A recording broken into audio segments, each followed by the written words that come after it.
शिक्षकों पर सुप्रीम निर्देश वर्तमान समय होची बड़ खबर। सुप्रीम कोर्ट जो भली बड़ राय देइछंती शिक्षकता जारी रखिबा किंबा पदोन्नति पाई शिक्षक योग्यता परीक्षा बा teachers eligibility test TET pass बाध्यतामूलक एभली कड़ा निर्देश सुप्रीम कोर्ट निजर राय रे देइछंती। सुप्रीम कोर्ट का विचारपति दीपंकर दत्ता एवं जस्टिस अगस्टिन जॉर्ज मसीह दुई जणिया खंडपीठ एभली राय प्रकाश करिछंती।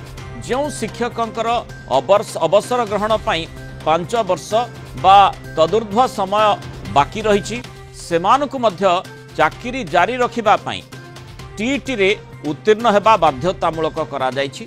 जदि संपृक्त शिक्षक माने टीचर्स एलिजिबिलिटी टेस्ट पास करिबारे विफल हुवंती तेबे सेमानकु चाकरी छाड़िबाकु पड़िबो। सेमाने अवसर ग्रहण सहित टर्मिनल बेनिफिट पाई आवेदन करि परिबे।